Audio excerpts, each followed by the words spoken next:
Olá para você que nos acompanha, sejam todos muito bem-vindos ao Da Hora dessa quarta-feira. Hoje abordaremos diversos assuntos, principalmente política, particularidades do nosso programa, e ele começa agora.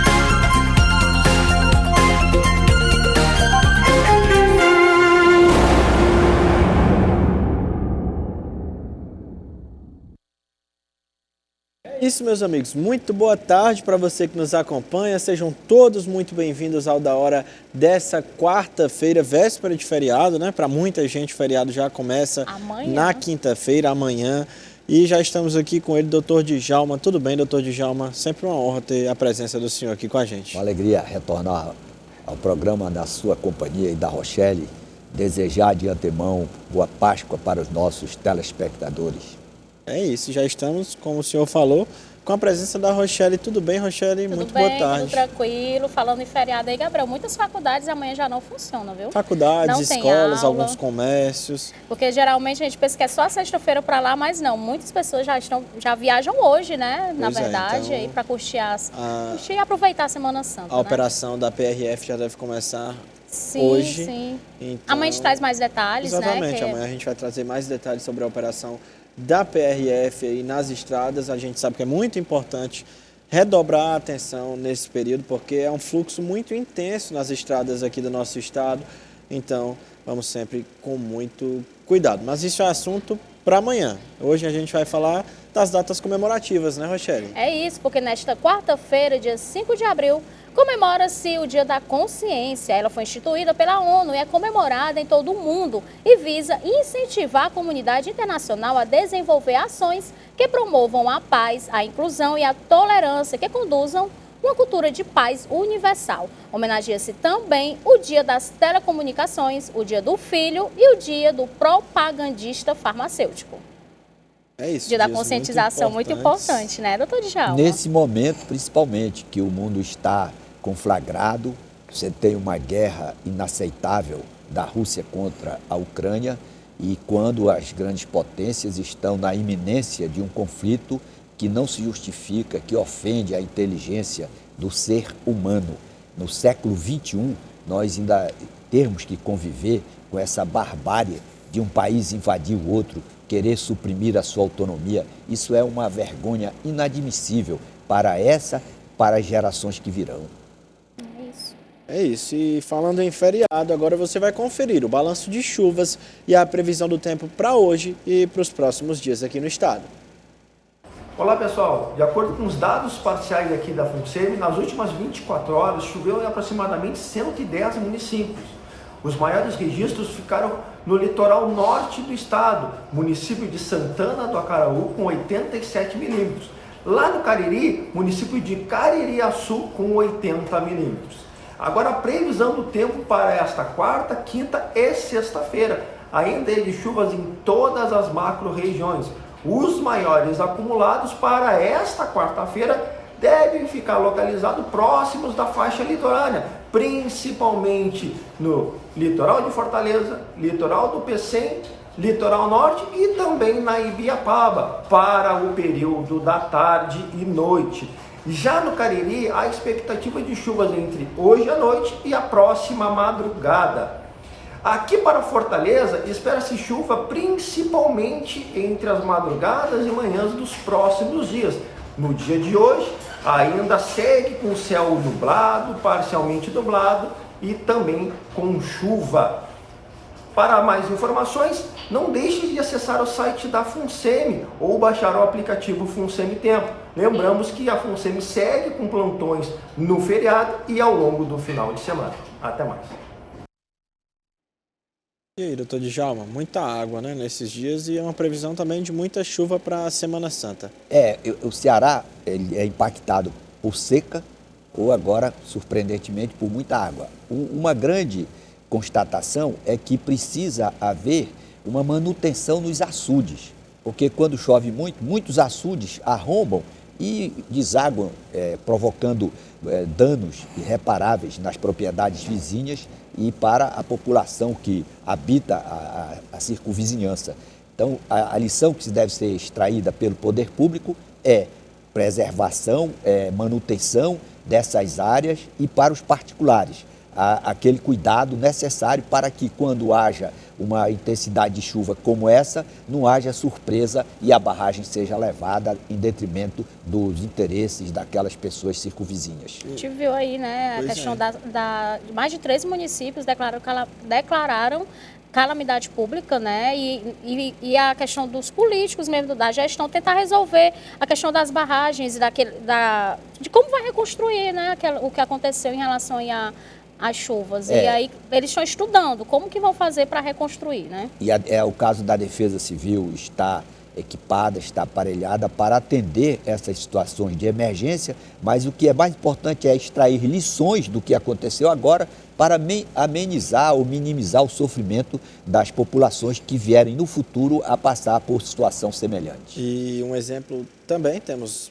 bons exemplos, a barragem de Quixeramobim, que depois de 12 anos voltou a sangrar lá no Sertão Central. Foi um evento na cidade, tem um amigo que é lá da cidade, ele mandou alguns vídeos para mim, para outros colegas, a gente viu também nos portais de notícia, realmente a população da cidade ali pertinho da barragem para ver esse realmente um evento. Depois de 12 anos, a barragem voltou a sangrar e, de acordo com o prefeito da cidade, essa água aí desse sangramento pode abastecer a cidade por até 2 anos. Então é muita coisa, né? E outra coisa, Gabriel, se chovesse com regularidade no Ceará, o Ceará seria uma potência no Brasil. O problema é que você tem que reconhecer, o cidadão planta aquela na sua fazenda, no seu terreno, e faz com todo esforço, trabalha de sol a sol e não tem água, de repente tudo aquilo se perde e, infelizmente, causando prejuízo, desmotivando a pessoa de permanecer naquele seu lugar, obrigando, compelindo que muitas pessoas saiam do estado para procurar um mundo melhor, uma vida melhor em outros locais. É isso, e a gente viu aí até Sertão, como Crateús, a gente estava comentando, Crateús, que é Sertão, alagou lá, né, a praça, as pessoas estavam com água aqui, tinha pessoas nadando, e a gente fica achando isso muito incomum, de até nos sertões estarem dessa forma, né, doutor Djalma? Aí tem que ver qual foi a causa e tomar as providências para evitar que situação semelhante não se repita quando houver outra chuva intensa como esta que estamos testemunhando. Questão da precaução, né? E agora a gente vai falar de um tema polêmico, né, Rochelle? É isso, porque a consulta do valor da polêmica taxa do lixo, a taxa do serviço público de manejo de resíduos sólidos urbanos, será disponibilizada pela Prefeitura de Fortaleza já nesta quarta-feira, dia 5. Com isso, já é possível os fortalezenses verificarem o valor que deverão pagar e ter acesso ao boleto de arrecadação municipal, que é o DAM. O pagamento pode ser pago à vista até 28 de abril com 10% de desconto ou parcelado. Os valores da taxa irão variar de R$ 193,50 a R$ 1.200,06, sendo a menor parcela no valor de R$ 21,50 e a maior de R$ 133,34. O cálculo é feito com uma taxa base de 3,64 multiplicada pela área edificada do imóvel. A partir deste mês de abril, os contribuintes isentos do pagamento da taxa vão receber, em caso, um comunicado com aviso de isenção. E aí, doutor Djalma, o que é que o senhor tem a falar sobre essa taxa? Começando hoje. Essa taxa ela foi criada pelos legisladores. O povo de Fortaleza elegeu os seus representantes para atuação na Câmara Municipal. Esses representantes do povo, sem consultar a população, sem explicar justificadamente por que a necessidade dessa taxa, implantaram, exigindo uma cobrança compulsória de quem tem imóvel na cidade. Cobrar tributo é uma situação que deve ser justificada. O grande problema, o grande desafio da administração municipal, estadual e federal é exatamente aplicar corretamente a receita que é arrecadada dos cidadãos para evitar a necessidade de você estar criando tributo, porque isso gera inflação, gera aumento dos preços, porque o comerciante, quando ele vai ter que pagar um tributo compulsoriamente, ele vai colocar isso no custo da mercadoria que vai ser repassado para o consumidor final. Então, o grande desafio é nós formarmos gestores e formarmos legisladores que pensem, em primeiro lugar, no interesse da população e só depois leve em consideração o dispêndio e a majoração dos gastos do poder público, porque você tem uma elevação da carga tributária, mas não tem a contrapartida do serviço. Você anda, por exemplo, agora nas ruas, você que anda muito mais do que as outras pessoas, Rochelle, você vê a precariedade das nossas vias públicas, das nossas estradas. Sim. Então, você não tem, você vai num hospital, vai numa UPA, você não tem o serviço à altura daquele valor que você paga como contribuinte. Então, o grande desafio é o Estado arrecadar, mas ter o compromisso de dar o retorno desse dinheiro para a população, aplicando corretamente esse dinheiro, otimizando esses recursos para que o cidadão não saia desmotivado para constatar que paga muito e não recebe Essa questão nada. aí a gente pode levar até para as passagens, né, que aumentaram, as passagens de ônibus, se realmente vai ter o retorno, já com o aumento das passagens, se terão mais rotas, se realmente vai ter ar-condicionado, se os ônibus serão menos lotados. E aí entra essa questão também da taxa do lixo, se vai pagar uma taxa realmente nas vias, como que vai estar, né? E antes do senhor falar, para quem quiser fazer a consulta, no site da Secretaria de Finanças, a Cefim, ou no próprio aplicativo da Secretaria. É isso. Pois é, Rochelle, esse é um desafio que nós temos que formar os futuros governantes, esses jovens como Gabriel, que venham a entrar na política, ter essa compreensão que quando você vai ser um vereador, vai ser um deputado, vai ser um senador, você tem que pensar no melhor para a coletividade. Então, qual é a necessidade? Por que a exigência de elevação ou de criação de novo tributo? Os tributos que estão já implantados, se forem bem geridos, não poderiam satisfazer essa necessidade? Você, por exemplo, vai criar secretarias, entupir a administração com empreguismo, com finalidade politiqueira, emprego, né? tornando exatamente com esse objetivo, aí você vai precisar de quê? De mais receita. Na medida que você tem a receita, você vai elevando a despesa. E o pobre do cidadão fica indefeso, porque aqueles que eram escolhidos, foram designados para defender os seus interesses, para defender a cidadania na respectiva Casa Legislativa, ao invés de defender o interesse do cidadão, fazem puni-lo, elevando ou criando tributo sem a correspondente destinação do dinheiro em proveito do interesse da coletividade. É isso. E agora a gente vai falar de história, porque, ao contrário do que ocorre nas capitais brasileiras, em que ruas, estádios e monumentos homenageiam o presidente Getúlio Vargas, por que São Paulo não designou nenhuma rua importante com o seu nome? E aí, doutor Djalma? É muito interessante isso, Gabriel. Aqui no Ceará, por exemplo, você que é da área do esporte, você tem o Estádio Presidente Vargas. PVzinho, como o pessoal carinhosamente chama. Você tem no Rio de Janeiro a Avenida Presidente Vargas. Várias capitais têm. São Paulo tem uma particularidade. São Paulo fez a primeira revolução no Brasil com a efetiva participação da população, jovens, das mulheres, enfim, toda a cidadania paulista se rebelou contra o Getúlio Vargas, contra a ditadura que o Getúlio Vargas implantou a partir da Revolução de 30. Em 1932, houve uma revolução em São Paulo. São Paulo arregimentou todos os segmentos sociais e foi à luta. Comprou armas, armou a população, inclusive você que gosta do esporte, tem um jogador chamado El Tigre. Ele era filho de uma negra, uma pessoa negra com um alemão. E segundo os historiadores, esse jogador era como se fosse o Pelé da época. Dizem até que ele fez mais de 1000 gols. Jogou no São Paulo, depois encerrou sua carreira no Flamengo. E esse jogador se voluntariou, ele foi se alistar para servir ao Estado de São Paulo, foi para a linha de frente, brigar, lutar contra os defensores do Getúlio Vargas, que estava naquele governo provisório combatendo a população de São Paulo.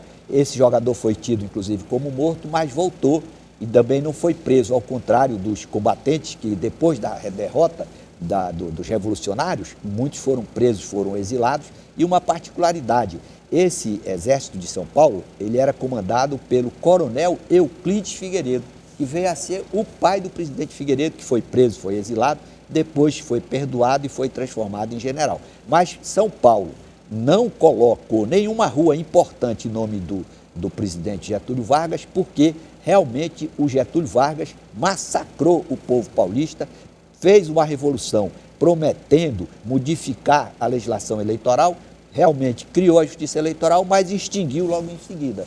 Era um governante tirano que, infelizmente, legou péssimo exemplo. Infelizmente, a Revolução Paulista não logrou êxito, exigia uma Constituição, e essa Constituição foi elaborada em 1934, mas, infelizmente, em 1937, o Getúlio já enterrou essa Constituição, implantando uma ditadura que veio a durar até 1945. Portanto, São Paulo, reconhecendo realmente a legitimidade do anseio do seu povo, não homenageia Getúlio Vargas, porque realmente foi um tirano que deu péssimo exemplo em termos de governança, de alternância do poder para o nosso Brasil. É isso. Muito bem explicado. Muito bem explicado. E Rochelle?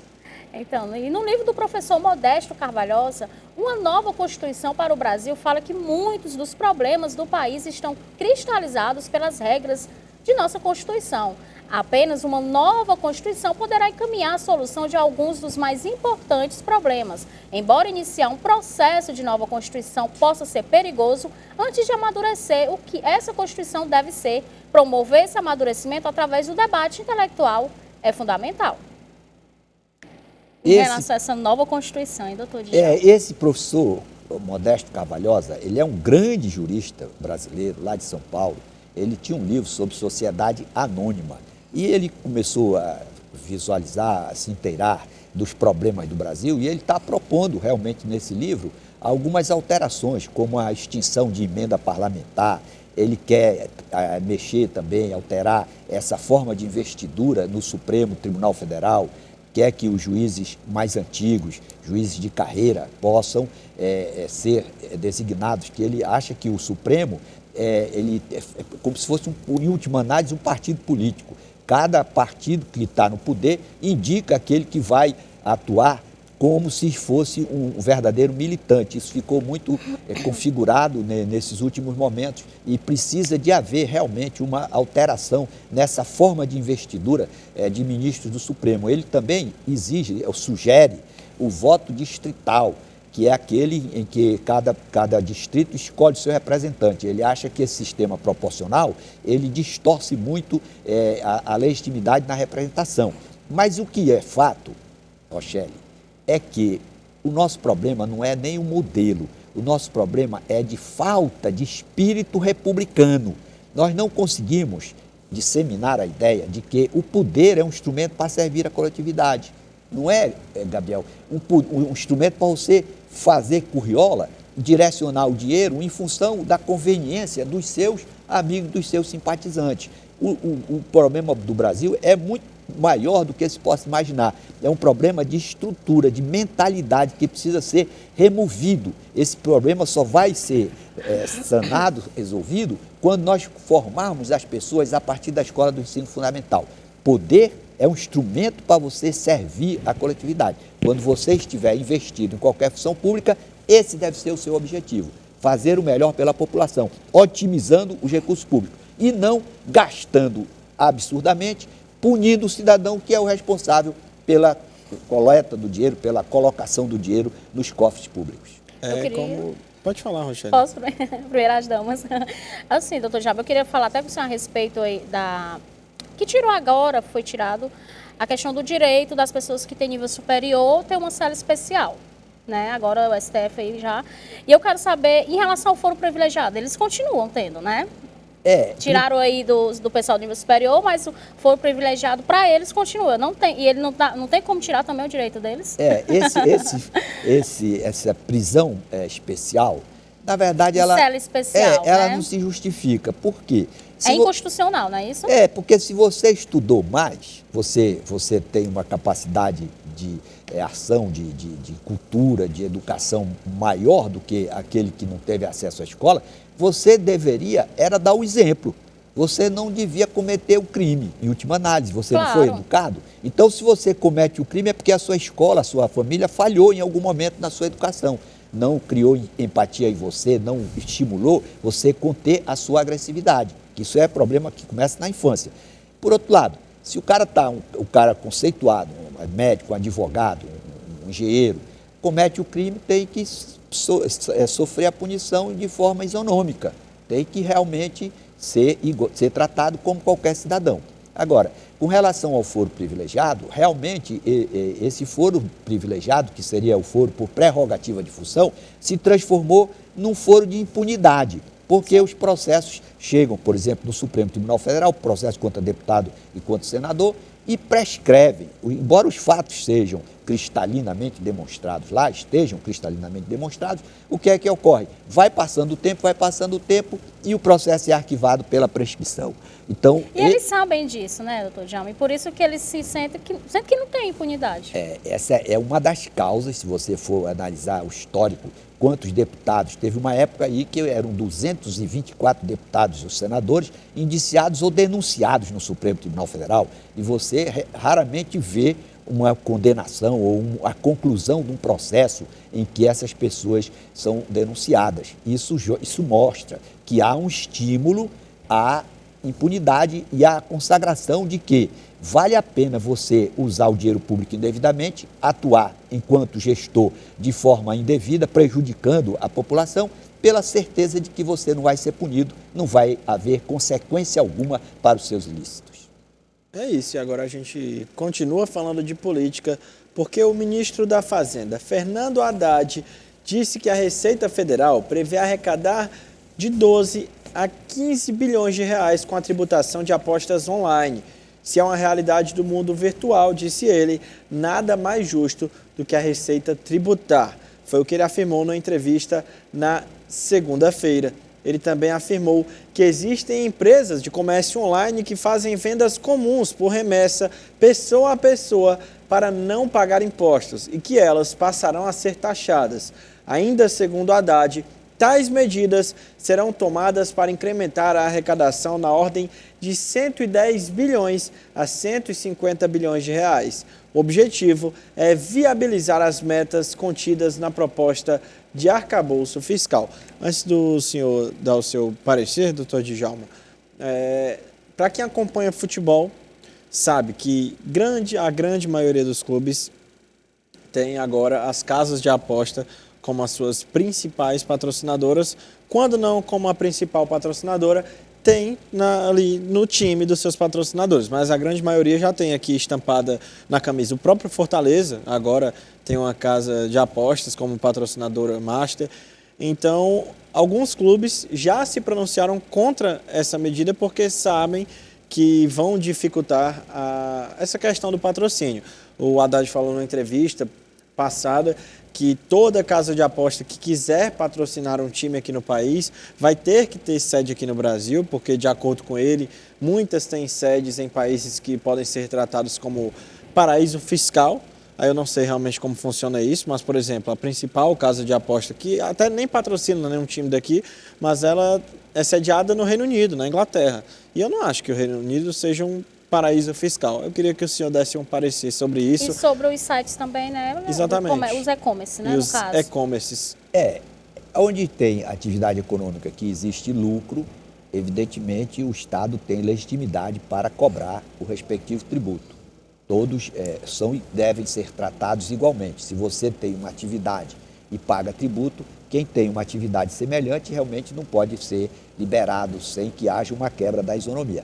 O problema é o seguinte, é que há, nesse momento, se percebe uma ânsia pela criação, majoração de tributo. E, paralelamente, ao invés de haver uma preocupação com a contenção dos gastos, você percebe um alongamento, uma pulverização desses gastos. O exemplo mais típico é você criar ministérios para dar para cabos eleitorais, para correligionários. Isso vai na contramão do princípio da eficiência que está consagrado lá na Constituição. Você aumentar o imposto e aumentar a despesa de forma até desnecessária, você está como que jogando o dinheiro no mar, você está esterilizando aquele dinheiro que está saindo da comunidade, da coletividade, que poderia ser utilizado de forma até mais eficiente por quem estivesse gerando emprego, pela empresa que estivesse produzindo alguma coisa, porque quando você tributa e não aplica corretamente o dinheiro, quando você incha a máquina administrativa, você aumenta os encargos da administração, aí você está punindo o cidadão que está pagando o tributo.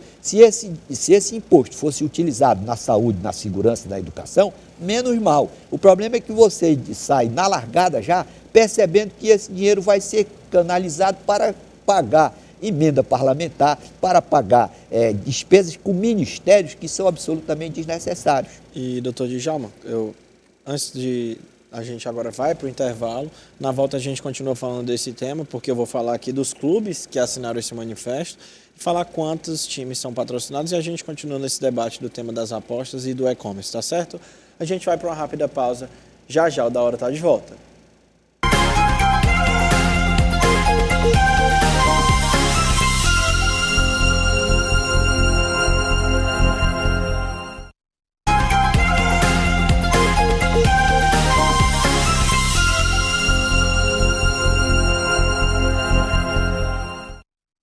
Estamos de volta com o Da Hora dessa quarta-feira. A gente estava falando sobre a regulamentação das casas de aposta e de alguns portais de e-commerce aqui no Brasil.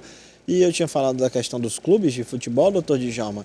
8 clubes do eixo, no caso São Paulo, Palmeiras, Santos, Corinthians, Botafogo, Fluminense, Flamengo e Vasco da Gama, muitos dos principais clubes do Brasil, assinaram um manifesto dizendo que querem participar dessa regulamentação para tratar um pouco, para, enfim, ter alguém ali dentro para essa questão da tributação.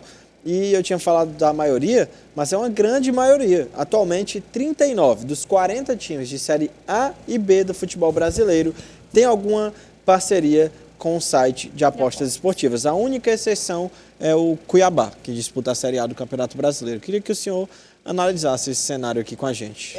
Os clubes estão querendo, em última análise, ter uma voz para que as ponderações, a maneira como essa lei vai ser votada e aprovada, que haja pelo menos a possibilidade deles fazerem as respectivas ponderações.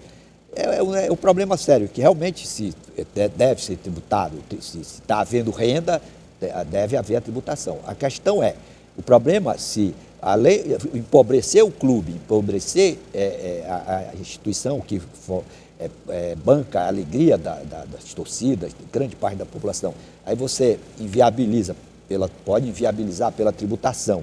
E, por outro lado, o dinheiro arrecadado vai ser destinado a uma coisa que não tem tanta relevância para a coletividade? Essa é a questão. O nosso problema, quando fala no Brasil reforma tributária, pode esperar que aumente de tributo. Historicamente é assim. Por outro lado, ninguém tem a preocupação de examinar como esse dinheiro é gasto. O cidadão que paga, ele é indiferente, ele pagou, levou a sua contribuição, aí ele deixou de questionar como esse dinheiro é gasto. E, por outro lado, o gestor também se sente desobrigado de dar qualquer satisfação. Cria secretaria, cria cargo, gasta o dinheiro público de forma irresponsável, como se ele tivesse uma soberania, como se ele não tivesse que dar satisfação para os contribuintes, que são os financiadores, que são os bancadores de toda a atividade do Estado. Isso. E a gente queria puxar aqui, doutor Djalma, em relação ainda sobre o foro, né? Os políticos que têm diploma, nível superior e acaso cometam algum crime, como é que vai ficar então, já que não tem mais a cela especial? Primeiro ponto, geralmente os políticos brasileiros que foram envolvidos, principalmente naqueles casos de delação premiada da Operação Lava Jato, estudaram, Rochelle, nas melhores universidades do Brasil. Sim, Então há um paradoxo em relação à educação das nossas universidades. Os alunos das universidades, quando um aluno da universidade comete um crime no exercício da função pública, ele está depondo, ele está contribuindo com a má fama daquela universidade. Isso é que devia ficar como ponto relevante. Porque, por exemplo, essas faculdades colocam os outdoors. Aluno do colégio tal, aprovado em primeiro lugar, aluno do colégio tal, aprovado em medicina, direito, engenharia, no ITA, etc. e tal. E quando o aluno da faculdade tal está investindo numa função pública, comete um crime, desvia dinheiro público, também devia ter um outdoor. Esse aqui estudou na faculdade tal. Por quê, Rochelle? Por quê, Gabriel? Para que a universidade, essa faculdade, tivesse o compromisso, a preocupação de formar não apenas o seu aluno para o saber técnico, para a qualificação técnica, mas também para ser um cidadão que no exercício da função pública não venha envergonhar a sua escola, a sua faculdade.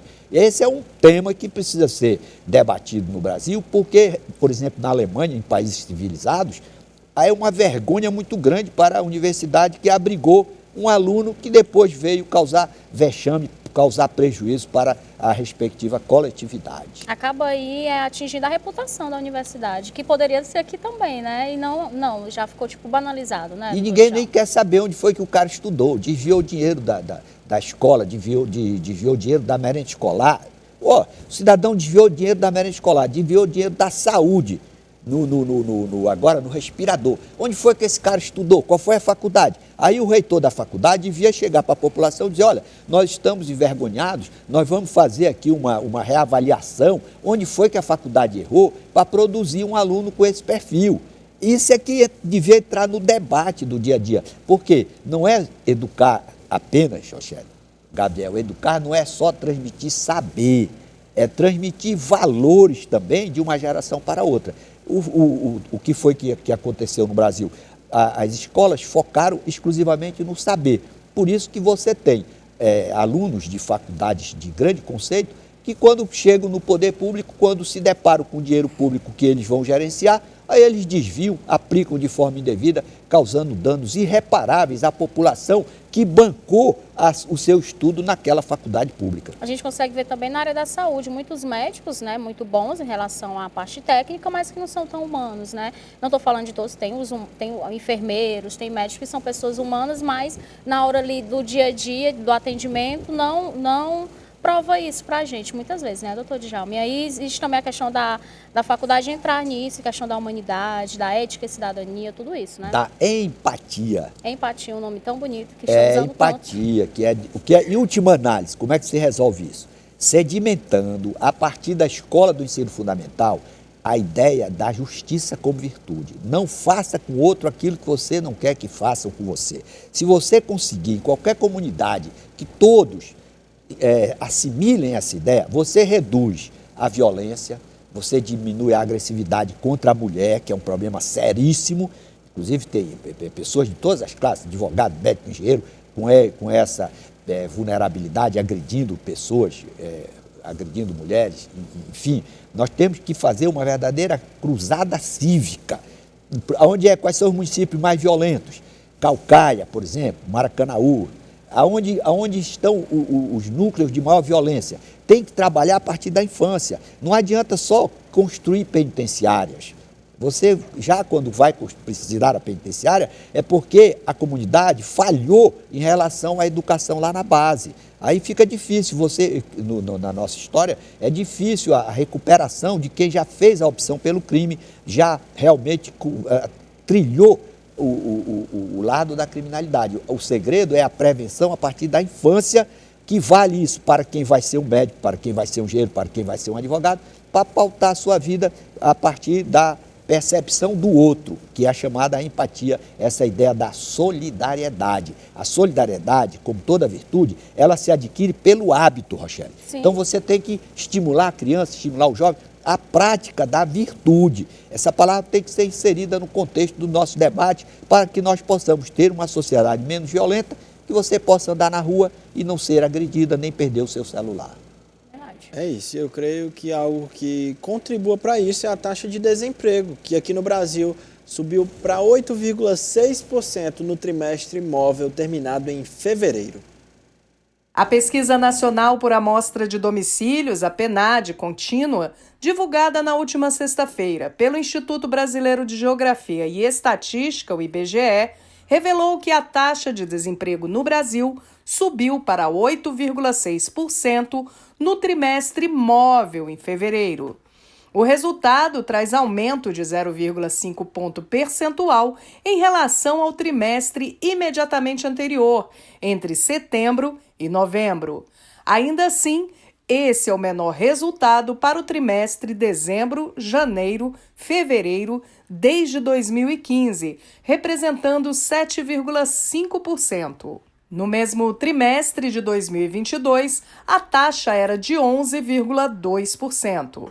Desta forma, o número absoluto de desempregados se elevou e a alta foi de 5,5%, chegando a 9,2 milhões de pessoas. Em números, são 483 mil pessoas a mais entre o contingente de desocupadas comparado ao trimestre anterior. É isso aí, a gente viu a questão do desemprego, problema muito sério, né, doutor Djalma? O que causa aí, o desemprego é o que faz causar aí tantos problemas em relação à questão da oportunidade, em relação ao crime, né? A gente sabe que acaba indo para um caminho mais fácil por questão mesmo de não ter oportunidade, né? Esse é um desafio de todo governante que comanda um país. Você combater essa chaga que é o desemprego. Uma pessoa desempregada, ela realmente fica muito afetada. Imagine você sem ter como ter uma renda. Isso é um desafio que precisa ser enfrentado com política pública que se volte para a impessoalidade, para uma ação efetiva e eficiente. Você pode falar bonito e ter aquele populismo e tal, mas se você não tiver credibilidade para atrair investidores, para estimular os empreendedores a ativarem os seus negócios, você vai gerar realmente uma crise que é muito prejudicial à população. E o problema maior é que o desemprego é consequência de políticas públicas equivocadas. E essas políticas públicas equivocadas, elas não produzem efeito logo quando elas são adotadas.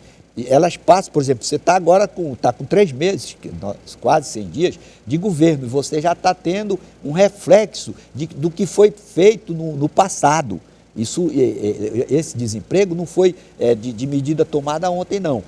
Ele é consequência de um cenário em que não há estímulo para os investidores, para o setor privado, alavancar os seus empreendimentos, as suas atividades, com esse objetivo de ampliar os negócios, de criar novas empresas, abrir novos empreendimentos para que haja uma majoração do emprego. Então, a primeira providência de um governo que tem compromisso realmente com a eficiência e com a boa condução dos negócios públicos é fazer uma avaliação crítica e isenta. Primeiro, qual foi o primeiro impacto que o cidadão que é empreendedor ele percebe? O governo gastando demais, vai gastar muito mais do que arrecada. Isso já gera uma intranquilidade. Então, por isso que tem que haver esse equilíbrio no orçamento. Quando o empreendedor, o cidadão que tem muito dinheiro, ele tem vários lugares para ele aplicar o dinheiro dele. Quando ele vê que um país está desarrumado, está gastando mais, adotando política pública que não gere uma segurança, não gere uma tranquilidade, aí ele não vai querer investir. Quem iria abrir 5, 6 lojas, coloca o pé no freio e já não vai mais ter aquele entusiasmo que é típico daquelas economias que estão florescendo, que estão crescendo. É isso. Rochelle? Então, criado pela ONU em 22 de... A nossa direção está informando que a gente tem que ir para um rápido intervalo. Na volta, aí sim, a gente vai falar do Dia Mundial da Água.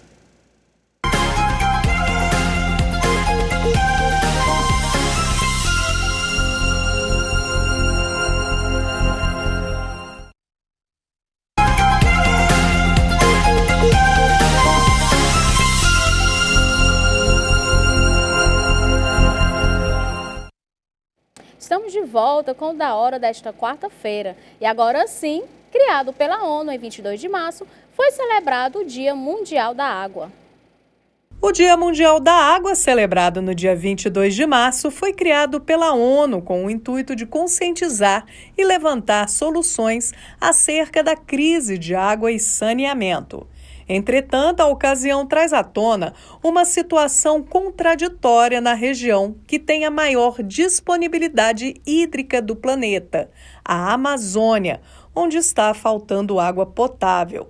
Comunidades ribeirinhas localizadas na Amazônia Central, para se ter noção, não possuem acesso a sistemas de abastecimento de água. Ao longo do ano, o volume de chuvas da região representa cerca de 2.500 litros por metro quadrado. Contudo, apenas 73% dos domicílios possuem reservatórios de água e apenas 35% têm capacidade para mais de 100 litros por pessoa. Pequenas comunidades que dependem de água de poços e, quando não há disponibilidade nos reservatórios, recorrem aos rios e lagos amazônicos. O problema é que estes possuem muito sedimento ou matéria orgânica. A região norte do Brasil apresenta os piores índices de saneamento do país, com mais de 4 milhões de pessoas que todos os dias ainda precisam buscar suas próprias fontes de água. Considerando que o consumo médio do brasileiro é de cerca de 150 litros de água por dia, uma pessoa dessa região precisa carregar 10 baldes de 15 quilos por longas distâncias diariamente. E é diante deste cenário que a ONU apresenta a Agenda 2030 com o lema "Não deixar ninguém para trás", cuja proposta é fornecer o acesso universal e equitativo à água potável e segura para todos, já que a disfunção ao longo do ciclo da água prejudica o progresso em todas as principais questões globais, da saúde à fome. A organização, em comunicado referente ao Dia Mundial da Água, informou que, no momento, estão seriamente fora dos trilhos, pois bilhões de pessoas, incluídas em inúmeras escolas, empresas, centros de saúde, fazendas e fábricas, estão sendo retidas, porque seus direitos humanos à água e ao saneamento ainda precisam ser cumpridos. Fala-se muito em água na Amazônia. Todo mundo se preocupa com a Amazônia, mas ninguém se preocupa com a população, que, a despeito da quantidade de água disponibilizada lá, ainda sofre realmente por falta de abastecimento, por dificuldade em ter uma água potável. Isso é uma vergonha para todos os governantes pela falta de política pública para atender esse povo tão sofrido. Chega a ser antagônico, né? Nós temos aí o maior rio e lá não tem água potável para todos, né, doutor Djalma? Uma vergonha. É isso. A gente segue falando que alguns empregos serão substituídos por tecnologias de inteligência artificial, enquanto outros serão criados para trabalhar e gerenciar essas tecnologias. A inteligência artificial, mais conhecida como IA, já está tendo um impacto significativo no mercado de trabalho e é provável que seja ainda maior no futuro. Alguns empregos serão substituídos por tecnologias de IA, enquanto outros serão criados para trabalhar e gerenciar essas tecnologias. Algumas das áreas que provavelmente estarão garantidas incluem a indústria automotiva e a produção industrial, o setor de varejo e atendimento ao cliente, a medicina, a advocacia, entre outros. Empregos que envolvem tarefas rotineiras e repetitivas como operadores de máquina, atendentes de telemarketing, recepcionistas, têm maior possibilidade de serem extintos. Por outro lado, muitos empregos que desenvolveram habilidades sociais e emocionais, como a capacidade de se comunicar com outras pessoas e entender suas necessidades, serão poupados à automação. Além disso, a inteligência artificial também pode criar novas oportunidades de emprego, como especialistas em IA, desenvolvedores de software e cientistas de dados. Em resumo, os empregos no futuro certamente sofrerão impacto significativo, Contudo, isso dependerá da indústria e dos tipos de empregos envolvidos. Aqueles que desenvolverem habilidades necessárias para trabalhar ou gerenciar tecnologias de inteligência artificial provavelmente terão mais oportunidades no mercado de trabalho. E é isso, e nós queremos agradecer a audiência do pessoal do supermercado Mãe Rainha do município de Guaiúba. Nós temos aqui imagens deles. Estão aí nossos telespectadores, a gente quer agradecer vocês que estão nos assistindo. Doutor Djalma, você quer comentar em relação à inteligência artificial? Esse é um problema que o mundo vai ter que enfrentar e realmente essa geração que está florescendo agora vai ter alguma dificuldade. Mas eu quero aproveitar agora a oportunidade para mandar um abraço para a dona Geraldina, que está aniversariando, a doutora também Rafaela, e também ao comandante Fernando, comandante da TAM, um cara muito brilhante, uma pessoa espetacular, que está passando e vai agora voar às 4 horas da tarde daqui de Fortaleza para o Maranhão. É isso, e nós vamos agora chamar as notícias do mundo através da Euronews.